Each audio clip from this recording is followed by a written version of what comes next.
Hi అండి. అందరూ ఎలా ఉన్నారు? మేమైతే బాగున్నాం. మీరు కూడా బాగుండాలని కోరుకుంటున్నాను. అందరూ బాగా చదువుతున్నారండి. మనకు ఖచ్చితంగా నోటిఫికేషన్ మాత్రం ఖచ్చితంగా ఇచ్చేస్తారండి. ఈరోజు పేపర్‌లో కూడా ఇచ్చారు. ఒకసారి చూసుకోండి. అంటే నోటిఫికేషన్ కాదు డీఎస్‌ఓ గురించి మాత్రం టాపిక్ వచ్చింది. ఓకే అండి. మంచి టైమ్ టేబుల్ అనేది ప్రిపేర్ చేసుకోండి. ఆ టైం వేస్ట్ చేయొద్దు. నోటిఫికేషన్ ఇవ్వలేదు కదా! అప్పుడు చదువుదాము. అదేటి ఉండదండి. మన టైం గ్యాప్ అనేది ఎక్కువ ఇవ్వరు. ఖచ్చితంగా మనకి ఈ మంత్ ఎండింగ్‌లో గాని, మనకి మధ్యలో గాని ఖచ్చితంగా మనకి నోటిఫికేషన్ అనేది ఇస్తారండి. ఖచ్చితంగా ఇస్తారు. అందువల్ల అందరూ కూడా మంచి టైమ్ టేబుల్ ప్రిపేర్ చేసుకొని దాని ప్రకారం చదువుకోండి. ఓకే. ఇప్పుడు మన టాపిక్‌లోకి వెళ్తే మనం సెవెంత్ క్లాస్ వీడియోకి సంబంధించి ఎయిత్ వీడియో చెప్తున్నామండి. ఇది చాలా ఇంపార్టెంట్ బిట్స్. ఎయిత్ కాదండి. Ninth video. నేను దీనికి ముందు 8 వీడియోస్ నేను పెట్టాను. పోస్ట్ చేశాను. ఒకసారి చూసుకోండి. ఇది నైన్త్ వీడియో అండి. చాలా important bits. Only seventh class Telugu text బుక్‌కి సంబంధించి మాత్రం లెసన్ వైస్ చెప్తున్నానండి. అన్నీ కూడా బిట్స్, గ్రామర్ పాయింట్ అన్నీ కూడా నేను చెప్తున్నాను. దీనికి ముందు third, fourth, fifth, sixth text బుక్‌లు అంటే తెలుగు టెక్స్ట్ బుక్‌లు మాత్రం కంప్లీట్ అయిపోయాయండి. అన్నీ కూడా నేను చెప్పాను.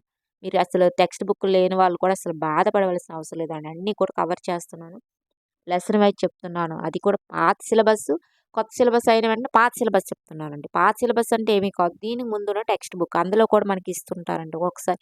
అందువల్ల నేను అది కూడా కవర్ చేస్తున్నాను. ఈ సెవెంత్ క్లాస్ అయిపోతే మనం ఎయిత్ క్లాస్ స్టార్ట్ చేస్తాం. తర్వాత నైన్త్, 10థ్ నెక్స్ట్ మనకి ఎయిత్ క్లాస్ వాళ్ళకి ఇచ్చారు. ఎస్‌జీటీ వాళ్ళకి మాత్రం ఎయిత్ ఎయిత్ క్లాస్ వరకు మాత్రమే మనకు సిలబస్ ఇచ్చారు. తర్వాత మనం మెథడాలజీస్ చెప్పుకుందాం. అన్నీ కూడా కవర్ చేసుకుందామండి. ఓకే అండి. ఇప్పుడు మన టాపిక్‌లోకి వెళ్దాం. ఏంటంటే నేను 14 నుంచి స్టార్ట్ చేస్తున్నాను. ఎందుకంటే దీనికి ముందు నేను ఈ లెసన్‌కి సంబంధించి ఈ లెసన్ పేరు యద అండి. దీనికి సంబంధించి 13 బిట్స్ చేశానండి.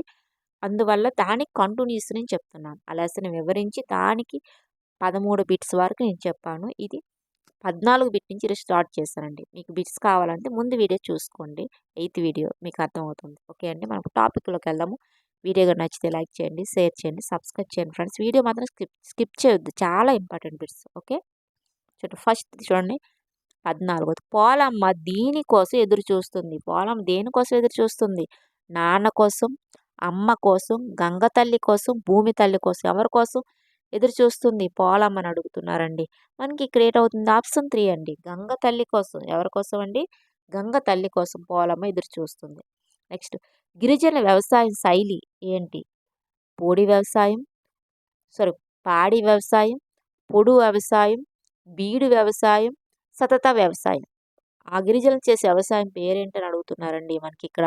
ఆప్షన్ మనకి ఏమొస్తుందండి? ఆప్షన్ 2 అండి. పోడు వ్యవసాయం చేస్తారు. గిరిజనులు ఎక్కువ పోడు వ్యవసాయం అనేది చేస్తూ ఉంటారు. నెక్స్ట్ మనం చూడండి. ఇది మనము క్రింది ప్రవచన సత్యాన్ని గుర్తించమన్నాడు. బోను నాగభూషణం కలం పేరు సులాపాణి, బోను నాగభూషణం కలం పేరు భాషణం, బోను నాగభూషణం కలం పేరు భూషాణం. ఇందులో ఏది అడుగుతున్నారండి? మనకి సత్యాన్ని గుర్తించమన్నాడు. కరెక్ట్ దాన్ని గుర్తించమన్నాడండి. మనకి ఇక్కడ ఆప్షన్ 2 అండి. ఆ ఈ ఆ ఈ బోను నాగభూషణం కలం పేరు సులాపాణి అండ్ బోను నాగభూషణం కలం పేరు భూషణం. ఇవన్నీ కూడా ఇతని యొక్క కలం పేర్లు. నా బోను నాగభూషణం యొక్క కలం పేరు. నెక్స్ట్ 17 పోలమ్మ బాల్యమంతా దీనితో గడిచిపోయింది. దేనితో గడిచిందండి పోలమ్మ బాల్యం? పశువులు కాయడానికి, చదువు సంధ్యలతో, ఆటపాటలతో, పిల్లల్ని ఆడించడానికి దేనితో గడిచిపోయిందండి బాల్యం అంతా? ఆప్షన్ 1 అండి. పశువులు కాయడానికి మాత్రమే ఈవిడ బాల్యం అంతా గడిచిపోయింది. నెక్స్ట్ నారుమడి కట్టకుండా ధాన్యపు విత్తనాలను మట్టిలో కలిపి పొలంలో వెదజల్లి పండించే విధానం ఏంటి? నారుమడి కట్టకుండా ధాన్యపు విత్తనాలను మట్టిలో కలిపి పొలంలో వెదజల్లి పండించే విధానం ఏంటి?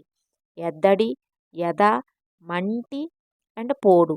ఏంటని అడుగుతున్నారండి. మనకి ఇక్కడ ఆప్షన్ 2 అండి. లెసన్ పేరే అదే ఎద. నెక్స్ట్ 14ది కొండల్ని చూస్తే ఉదయకాంతుల్లో పచ్చలు పరిచినట్లుగా కనిపిస్తున్నాయి. ఈ వాక్యంలో అలంకారం ఏంటి? చూడండి. కొండల్ని చూస్తే ఉదయకాంతుల్లో పచ్చలు పరిచినట్లు కనిపిస్తున్నాయి. ఇందులో అలంకారం ఏంటి? ఉపమాలంకారం, రూపకాలంకారం, ఉత్ప్రేక్ష అలంకారం, అతిశయోక్తి అలంకారం అడుగుతున్నారండి. మనం ఏంటండి ఇక్కడ ఆప్షన్ 1 అండి. ఉపమాలంకారం. ఏమొస్తుందండి? ఉపమాలంకారం. కొండల్ని చూస్తే ఉదయకాంతులు పచ్చలు పరిచినట్లు కనిపిస్తున్నాయి అనే ఈ సెంటెన్స్ అనేది ఉపమాలంకారం. నెక్స్ట్ పోలమ్మ చెవులకి ఇది ఇంపుగా వినిపించింది. ఏంటండి? సినిమా సంగీతం, రేడియో సంగీతం, ఓటగడ్డల్లో గలగలమంటున్న నీటి శబ్దం, వర్షం హోరు ఏంటి ఆవిడ చెవులకి వినిపించిందండి? మనకిక్కడ ఆప్షన్ 3 అండి. ఓటగడ్డలో గలగలమంటున్న నీటి శబ్దం పోలమ్మ చెవులకి వినిపించింది. నెక్స్ట్ మనకి 21ది ఈ లెసన్‌కి సంబంధించి లాస్ట్ బిట్. ఈ లెసన్‌కి సంబంధించి లాస్ట్ కదండీ! ఇంకో బిట్ ఉంది. పోలమ్మ ఆధారమైన భూమి ఏది? పోలమ్మకు ఆధారమైన భూమి ఏంటి? ఒక మడిసెక్క, 2 మడిసెక్కలు, 3 మడిసెక్కలు, 4 మడిసెక్కలు. ఏంటండి పోలమ్మకు ఆధారమైన భూమి? ఆప్షన్ 2 అండి. 2 మడిసెక్కలు మాత్రమే పోలమ్మకు ఉన్నాయి. నెక్స్ట్ లాస్ట్ బిట్ అండి. ఈ లెసన్‌కి సంబంధించి లాస్ట్ బిట్. దీని కంటిన్యూషన్ వేరే లెసన్ అనేది మనం చెప్పుకుందాం. వీడియో గాని నచ్చితే లైక్ చేయండి, షేర్ చేయండి, సబ్స్క్రైబ్ చేయండి ఫ్రెండ్స్. చాలా ఇంపార్టెంట్ బిట్. వీడియో మాత్రం స్కిప్ చేయకుండా చూడండి. క్రింది వాటిలో బహువచనం ఏంటి? మనం దీనికి ముందు మనం చెప్పుకున్నాం నిత్య బహువచనం అనేది. దానికి ఏం చెప్పుకున్నాం? కంచు చెప్పుకున్నాం మళ్ళీ ఇక్కడ ఒక పదం ఇచ్చాడు. ఏంటది? నెయ్యి, నూనె, బంగారం, కందులు. నిత్య బహువచనం అటండి. మనకు ఆప్షన్ 4 అండి. కందులు. కంది అనరు. కందులు. ఏంటండి? కందులు. అదండి ఈ యథా లెసన్‌కి సంబంధించి మనకి బిట్స్ అనేవి కంప్లీట్ అయ్యాయి. తర్వాత నెక్స్ట్ లెసన్‌కి సంబంధించి మనం బిట్స్ అనేవి చెప్పుకుందాం. ఓకే. ఇది కూడా కొన్ని బిట్స్ చెప్పుకుందాం. మిగతావి మనం నెక్స్ట్ వీడియోలో చెప్పుకుందాం. ఓకే. చూడండి హితోక్తులు. లెసన్ పేరు ఏంటండి? హితోక్తులు. ప్రక్రియ ఏంటి? అనువాదం అండి. హితోక్తులు ప్రక్రియ ఏంటి? లెసన్ యొక్క ప్రక్రియ అనువాదం. ఇతివృత్తం ఏంటి? నైతిక విలువలు అండి. ఇతివృత్తం ఏంటండి? నైతిక విలువలు. ఇప్పుడు మనం చూసుకుందాం. ఈ హితోక్తుల పాఠం యొక్క ఉద్దేశం ఏంటి? దేని గురించి తెలియజేస్తుంది ఈ లెసన్ అనేది ఇప్పుడు మనం తెలుసుకుందాం. నైతిక విలువలతో కూడిన ప్రవర్తన విద్యార్థులకు మార్గదర్శకం. నేటి సమాజంలో బాధ్యత గల పౌరులుగా తీర్చిదిద్దబడాలని సంకల్పం. ఉన్నతమైన భావాలతో ఆశయాలతో పాటు నీతిని, న్యాయాన్ని, ధర్మాన్ని సత్ప్రవర్తనతో ఆచరించడం కూడా తప్పనిసరి అని తెలియజేయడమే ఈ పాఠం ఉద్దేశం. చూడండి, నైతిక విలువలతో కూడిన ప్రవర్తన విద్యార్థుల మార్గదర్శకం. నేటి సమాజంలో బాధ్యత గల పౌరులుగా తీర్చిదిద్దబడాలని సంకల్పం. ఉన్నతమైన భావాలతో ఆశయాలతో పాటు నీతిని, న్యాయాన్ని, ధర్మాన్ని సత్ప్రవర్తనతో ఆచరించడం కూడా తప్పనిసరి అని తెలియజేయడం ఈ పాఠం యొక్క ఉద్దేశం. ఈ పాఠం హితోక్తుల పాఠం రాసిన వాళ్ళు రాళ్లపల్లి అనంతకృష్ణ శర్మ. రాళ్లపల్లి అనంతకృష్ణ శర్మ. ఇతను 23/1/1893 నుంచి 11/3/1979 వరకు ఇతను జీవించి ఉన్నారండి.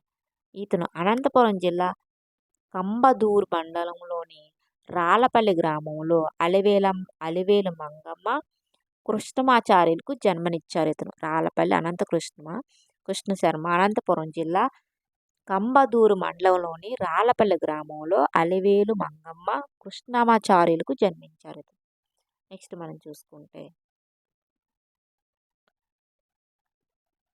రాళ్లపల్లి అనంతకృష్ణ శర్మ సంగీత సాహిత్యాల్లో ప్రసిద్ధులు.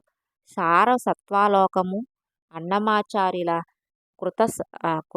కృతుల స్వరకల్పన, వేమనపై విమర్శన గ్రంథం వంటి రచనలు చేశారు. గాన కళ సింధు, సంగీత కళారత్న వీరి యొక్క బిరుదులు. ఈ రాళ్లపల్లి అనంతకృష్ణ శర్మ యొక్క బిరుదులు ఏంటి? గాన కళా సింధు, సంగీత కళారత్న. కేంద్ర సంగీత నాటక అకాడమీ 1970లో ఫెలోషిప్ ఇచ్చి గౌరవించింది. ఫెలోషిప్ అనేది గౌరవించిందండి. తెలుగు, కన్నడ, సంస్కృత భాషలో వీరు పండితులు. తెలుగు భాషలోని, కన్నడ భాష, సంస్కృత భాషలో వీరు పండితులు. రాళ్లపల్లి అనంతకృష్ణ శర్మ. రాయలసీమ సాహిత్యంలో చివరి స్థాయికి నిలిచిపోయి పెనుగొండ కొండ పాటను రాళ్లపల్లి అనంతకృష్ణ శర్మ రాశారనమాట. పెనుగొండ కొండ అనే పాటను రాళ్లపల్లి అనంతకృష్ణ శర్మ రాశారు.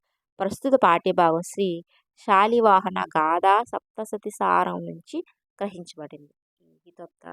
హితోక్తకాలు అనేవి శ్రీ శాలివాహన గాథ సప్తశతి సారం నుంచి గ్రహించబడింది.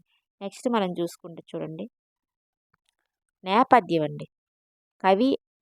కవి వత్సలుడు అనే బిరుదు పొందిన శాలివాహన చక్రవర్తి హోలుడు ప్రాకృత భాషలోని 700 సుందర గాథలను ఏర్చి కూర్చి గాథ సప్తశతి పేరిట సంకలనం చేశారు.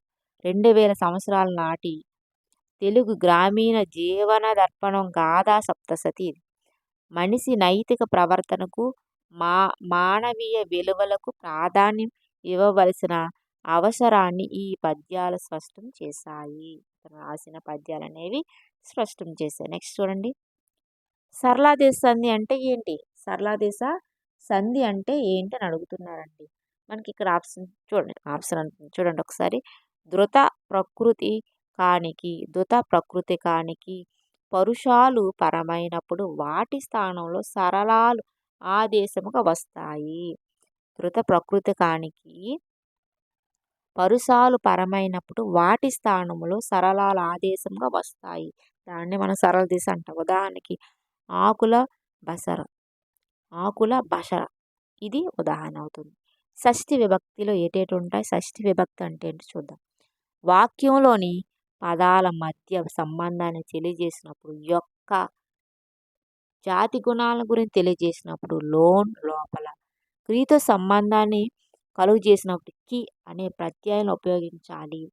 కిన్, కున్, యొక్క, లోన్, లోపల అనే ప్రత్యయనాలను షష్ఠి విభక్తి ప్రత్యయనాలు అంటారు. మరొకసారి చూడండి, ఒక వాక్యంలో పదాల మధ్య సంబంధాన్ని తెలియజేసినప్పుడు ఏ పదం వాడాలి? యొక్క అనే పదం వచ్చిందనుకోండి, లేదా జాతి గుణాల గురించి తెలియజేసేటప్పుడు లోన్, లోపల క్రియ వచ్చిందనుకోండి, క్రియతో సంబంధాన్ని కలిగజేసినప్పుడు కి అనే ప్రత్యయం ఉపయోగించాలి. ఇలా ఉపయోగించినప్పుడు మాత్రమే అది 2 పదాలు ఏంటి? కిన్, కున్, యొక్క, లోన్, లోపలనే ప్రత్యయాలు ఉంటే అది షష్ఠి విభక్తి ప్రత్యయము అంటామండి. నెక్స్ట్ మనం చూసుకుంటే ఈ లెసన్కి సంబంధించి మనకి కొన్ని బిట్స్ అనేవి ఇవ్వడం జరిగింది. ఆ బిట్స్లో మనం కొన్ని చెప్పుకుందాం, మిగతావి మనం రేపు చెప్పుకుందాం అండి. కంటిన్యూషన్ చేసుకుంటాం. ఇలా ఉంటే బాగుంటుంది కదా, నెక్స్ట్ వీడియోస్ కూడా చూస్తారు కదా, అందువల్ల. ఓకే అండి, వీడియోగా నచ్చితే లైక్ చేయండి, షేర్ చేయండి, సబ్స్క్రైబ్ చేయండి ఫ్రెండ్స్. ఓకే.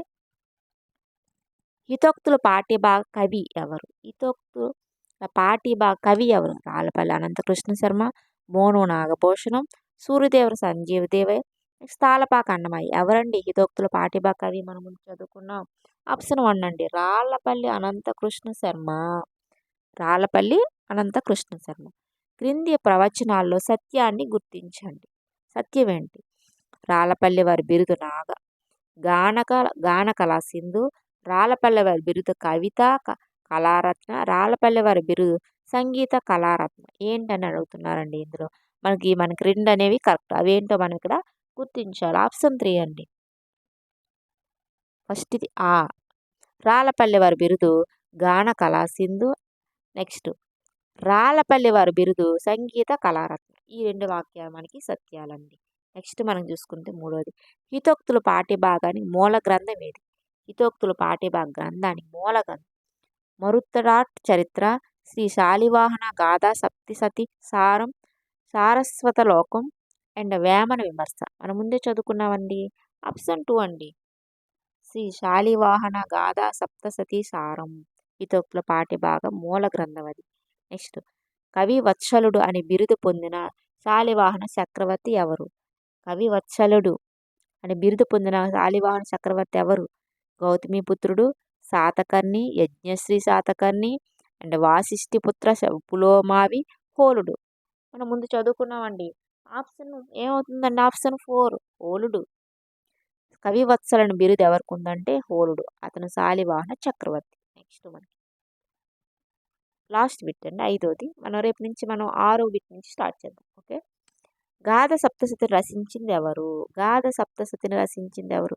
శ్రీనాథుడు, హోలుడు, గుణాఢ్యుడు, శర్వర్మ. ఎవరండి 4గింట్లో? మనం 4 ఆప్షన్లు చూసుకుంటే మనకు ఆప్షన్ 4 అండి, శర్వవర్మ. ఏంటండి? శర్వవర్మ. మనకి 4వది మన 5 సారీ అండి, మనకి ఇక్కడ ఆప్షన్ హోలుడు అండి. తప్పు చెప్పాను. గాథ సప్తశతిని రచించింది హోలుడు. ఎవరండి? హోలుడు. ఇదండి ఈరోజుకి మన వీడియో. రేపు మనము 6వ బిట్ నుంచి స్టార్ట్ చేద్దాం. ఓకే అండి, ఇంకా బిట్స్ ఉన్నాయి, చాలా ఇంపార్టెంట్ బిట్స్.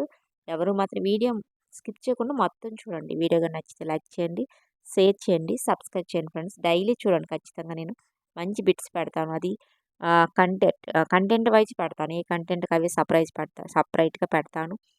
లెసన్ వైజ్ చెప్తాను. అన్నీ కూడా బిట్స్ చెప్తాను, కంటెంట్ చెప్తాను, అన్నీ కూడా చెప్తాను.